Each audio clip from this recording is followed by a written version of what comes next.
One time in Gokul, Nanda Baba went out to graze the cows. But as soon as he took 2 steps, he realized he couldn't live without seeing Krishna. So he went back and he put Nanda Lala on his shoulder.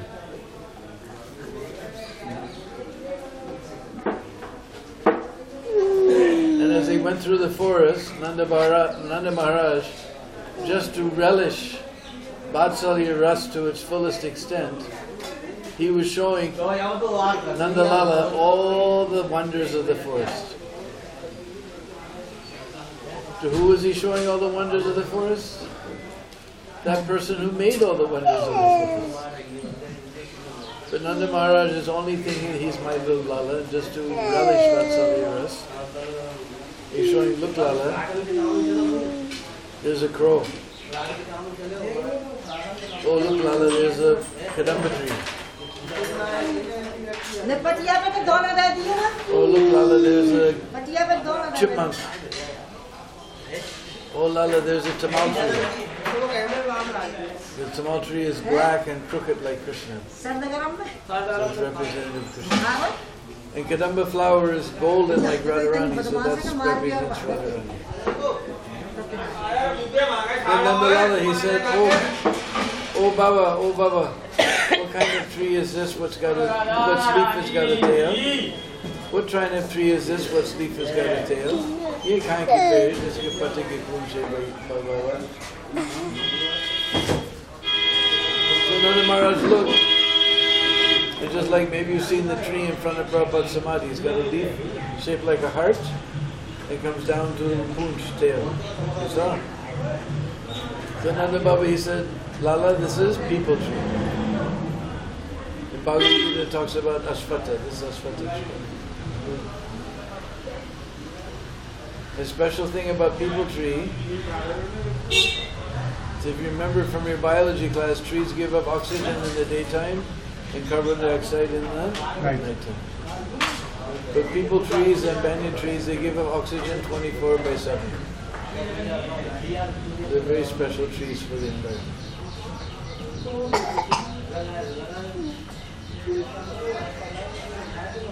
So,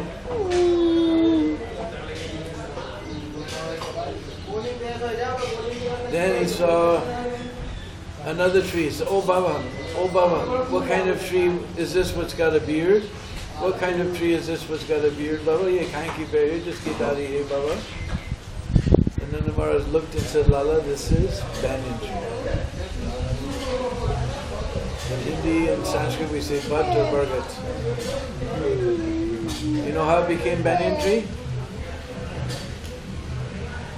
One time when I traveled, I found a big book like this thick about Indian trees. So it's a serious story, it's not a joke. During British times, the Britishers saw that the merchants, they set up their shops and their pushcarts in the shade of that particular type of tree. So in ISKCON, we know the merchant class of men is called Vaishya.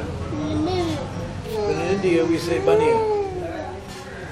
So they used to say that's the Baniya tree, who gradually became banyan tree.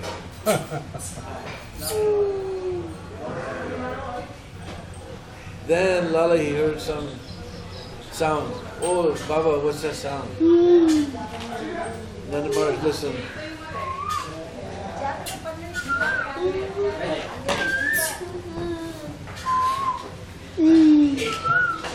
So, oh Lala, that's the kokila. Hey! क्या हो गया इसका? Fever हो गया, fever. Injection लगाना. Fever. अच्छा. Oh, the doctor's veterinarian is come. That's what she was. Then Lali heard some other sound. Oh Baba, what's that sound, Baba? What's that sound?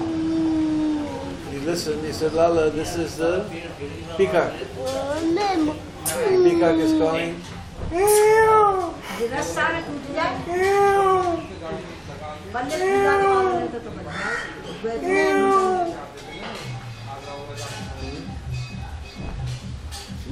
Nanda Baba said, that's the peacock, Moor. And the Moor is saying, Ke Radha Ka Krishna. Rupa Goswami says there's a deeper meaning. Because in Bengali, K means who. No? What's the question? Who is there? Who is there who can possibly reciprocate with Krishna, whose Rasaraj, great ocean of Ras? That's the question. The answer is coming Ka. It is only she, Sri Radha, with her ocean of Mahabhav. She can reciprocate with that ocean of Ras, Sri Krishna.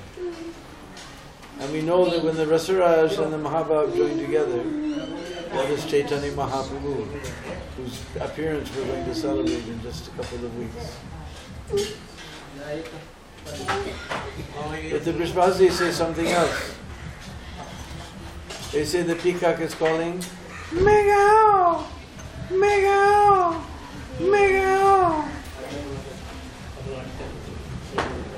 You know the meaning of Meg? Meg means cloud. And today it's going to get a little bit hot. But later in April it will be so hot, 40 degrees, 45 degrees. Then all the peacocks cry, Megao! Megao! They want the clouds to come. But my friend Achyuta, who built the Vrindavan temple and finished Prabhupada's Samadhi Mandir, he's from a certain place in America. He says all the peacocks are calling, New York! New York! New York! So this way Nanda Baba was showing all the wonders of the forest to Nanda Baba. Suddenly, the whole eastern horizon became black. From one side to the next, whole horizon was black. Big cloud bank was coming. And in between you can see the lightning bolts just too far away to hear the thunder. And cool breeze begins to blow. It's the end of the summer. All summer long the wind is blowing from the west. As soon as the eastern wind begins to blow, then you know rainy season's coming. And when the clouds come, before even the clouds give us relief from the summer, the breeze cools us off. Cool breeze begins to blow. We're just going to have heavy rain. So Nanda Baba, he became very disturbed. He didn't know what to do. If he takes Lala home, because he doesn't want Lala to get wet and get sick. But if he takes him home, the rain will come and the thunder and lightning will frighten the cows and they'll run here and there, hither and thither and hither and thither. But by the time he can gather up all the cows to take them home, the rain will come and Lala will get wet. He didn't know what to do. At that time in Rawal, very mystically, Srimati Radharani took the form of a beautiful forest goddess, Bhandirvan. We say in Russian, Bhagini Lesa. Very sweet name, Bhagini Lesa. Yeah? Sounds sweet, huh? Forest goddess. And she approached Nanda Baba. Suddenly Nanda Baba saw the whole forest was bathed in a divine golden luster. As he searched out the source of that golden luster, he saw this beautiful Bhandevi approaching him. He bowed before, O Devi, O energy of Lord Vishnu, Pranam. O Devi, please do one favor. Now the rain and thunder is coming. This Lala will get wet. He might get sick. But I have to collect all the cows. So you please take this Lala home to his mother and go while I collect all the... So then she took that child from Nanda Baba's arm and just held him close to her breast. And she's feeling, oh, this Lala is so soft like butter. So sweet. And she bowed before Nanda Baba and she began walking through the forest back to Bhandirvan. On her way, she stepped underneath this Bhandirvan tree where we were just sitting. As soon as she got under the tree, Krishna slipped out of her arms and became a 16-year-old boy. Now for us, from babyhood to go to teenage life takes many years. But we're not talking about ordinary boy and girl, we're talking about Bhagavan Sri Krishna and his own Ladini Shakti. They can do anything. So this beautiful Kishore was sitting under the tree.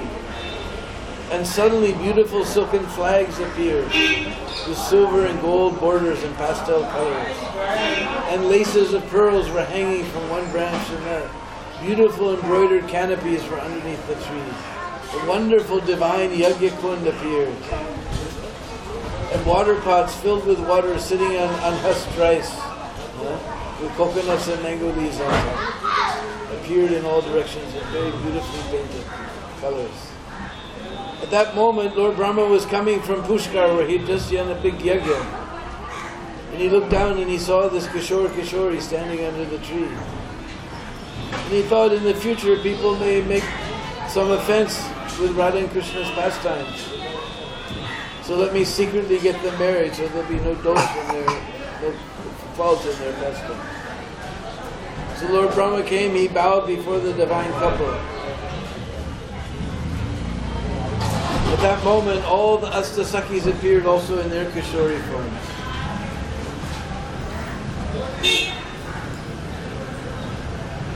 And they carried 2 divine garlands, unbelievably beautiful garlands. And the Astasakis, they took Radharani and they circumambulated Sri Krishna, took her around Sri Krishna. Then they placed a divine garland in her hand. And with her head covered and her eyes just glancing at her beloved, very shyly, she placed that garland on his. Then they handed a beautiful divine garland into Krishna's hands. And Krishna very playfully, he threw it on Radharani's neck. Then Brahma invited him to sit by the Yajna Kund and he began to chant auspicious mantras and do the fire yajna. Some point in the middle of the yajna, he had Radha and Krishna stand. Then he had Radharani come to the left side. The left side is the place of the wife. And he had the Sakis take auspicious ingredients and tie them in the end of Krishna's chadar and Radharani's veil. In a nice way. Then he had them sit again before the fire, but this time Radharani on the left.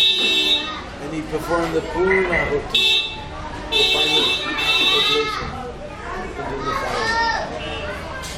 Then taking rice flour that looked like powdered pearls, he made 7 circles coming from the corner of the Yajna Kund. And he instructed Krishna Chandra to lead Radharani through these 7 circles. And he told Radha, you place your right foot in the middle and you bring your left foot without passing the right foot. And he had Radha and Krishna put their right hands in each other's hands. He had Krishna Chandra put his hand on left hand on Radharani's back, and Radharani put her left hand on Krishna Chandra's chest. And chanting all the auspicious mantras for wealth, for health, for cattle, nowadays for cows, for religious sacrifices, 7 different mantras. He Krishna Chandra led Radharani through the 7 steps. This we call Saptapadi. And according to our Hindu law, once the couple has taken the Saptapadi, then they are no longer 2 people, they have become man and wife. Because it's believed if they will take these 7 steps together, then they will walk together for the rest of their lives. So Lord Brahma declared Radha and Krishna as husband and wife. And all the demigods had come. The Gandharvas were singing, the Kinnaras were playing musical instruments, the Apsaras were trained up by Indradumna Maharaj, they were dancing very beautifully. So when Lord Brahma declared them as man and wife, then they all began to do uludwani.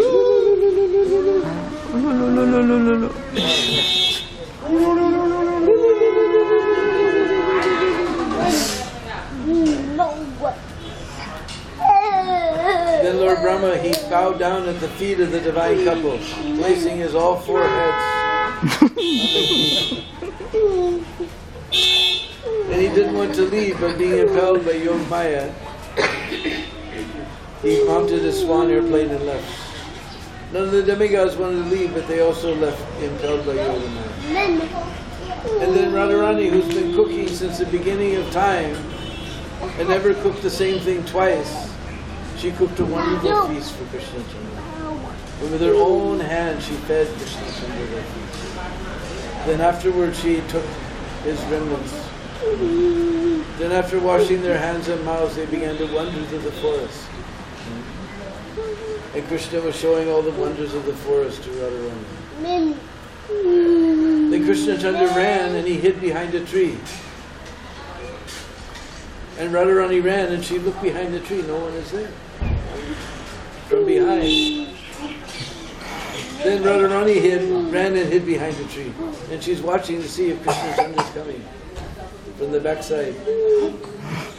Like this, enjoying their love for one another, Radha and Krishna wandered through the forest. They came to a clearing in the forest where the sand was just like jewels. It looked just like a dancing dice, place to dance. And Radha and Krishna began dancing and dancing and dancing and dancing and dancing and dancing. And their bangles and ankle bells made such an incredible rhythm that Lord Shiva and Lord Brahma were watching from the clouds. Lord Brahma, with his four heads, he couldn't figure out the rhythm. Lord Shiva, Nataraj, the king of dance, he also couldn't figure out the rhythm. So beautiful syncopated rhythm was going on. Ching ching a ching a ching a ching a ching a ching. Ching ching a ching a ching a ching a ching a ching a ching a ching a ching. Ching ching a ching a ching a ching a ching a ching a ching. Ching ching a ching a ching a ching a ching a ching a ching. Ching ching a ching a ching a ching a ching a ching. Ching ching a ching a ching a ching a ching a ching. All the animals in the forest stopped to watch the dancing of Radha and Krishna. Even the peacocks folded their feathers and stopped their dancing, although they're very proud of their dancing. And the peacocks came to watch the dancing of Radha and Krishna.